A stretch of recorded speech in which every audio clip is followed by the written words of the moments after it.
ಎಲ್ಲಾರು ತಗೊಂಡ್ ಅಡ್ಡಾಡ್ತೀರಿ ಮತ್ತೆ ಗಾಡಿ. ನಮ್ಮ ಮನ್ಯಾಗ ನಾ ಕಾರ್ ಹಚ್ಚಿ ಒಂದ್ ಸ್ವಲ್ಪ ಜಾಗ ಉಳ್ದಿತ್ತ ಮತ್ತೆ ಏನ್ ಮಾಡುದಲ್ಲಿ ಅದಕ್ಕೊಂದ್ ಸ್ಕೂಟಿ ತಗೊಂಡ್ಬಿಟ್ಟೆ. ಮೊನ್ನೆ ಪ್ಯಾಟಿಗೆ ಹೋದಾಗ ಕಿರಾಣಿ ಸಾಮಾನ ಪಲ್ಯ 2 ತರದ್ ವಜ್ಜ ಆತು. ಅದಕ್ಕೆ ಇದು ಗಾಡಿ ತಗೊಂಡ್ಬಿಟ್ಟೆ ನೋಡಿ ಲೇಸ್ ಜಾಗದ ಇಲ್ಲಿ. ನೀನು ಕೂತ್ ಹೋದ್ರೆ ನಿನಗ್ ಮನಿ ಬಿಡ್ಬೋದ ಮತ್ತೇನು?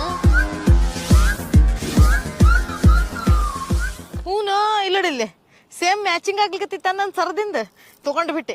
ಮತ್ತೆ ಯಾರ ತಗೊಳಕ್ಕಿಂತ ಮೊದ್ಲ ನಾ ತಗೊಳಕ್ ಚಲೋ ಅಲ್ಲನ. ಎಲ್ಲಾ ಗಾಡಿ ತಗೊಂಡ್ಬಿಟ್ಟಿನಿ. ಮೊನ್ನೆ ಆಯುಧ್ ಪೂಜಾಕ್ ನೋಡ್ಬೇಕಾಗಿತ್ತು. ರೋಡ್ ಎಲ್ಲಾ ಬ್ಲಾಕ್. ಗಾಬ್ರ್ಯಾಗ ಬಂದ್ ಕೇಳಕತ್ ಬಿಟ್ಟಾರ ಏನಾಗಿದ್ರ ಇದು ಅಂತ ಹೇಳಿ. ನಮ್ ಗಾಡಿ ನೋಡಿ ಎದಿನ ಹೊಡ್ಕೊಂಡ್ರ ಅವ್ರು. ಇದು ಶೋರೂಮಾ ಮನಿಯಾ ಏನ ಅಂತ ಹೇಳಿ. ಅಯ್ಯ ನೀಲಿ ಅದೇನಿ ಇವತ್ತ ಲಕ್ಷ ಬಂದಿಲ್ಲ ನೋಡಿ. ಎಷ್ಟ್ ಚಂದ ನೋಡ. ಇದ್ರ ಹೆಸರು ನೋಡಿ ನನ್ಗ ಶೇರ್ ಬಿಡ್ತಿದ್ರ ಸರ್.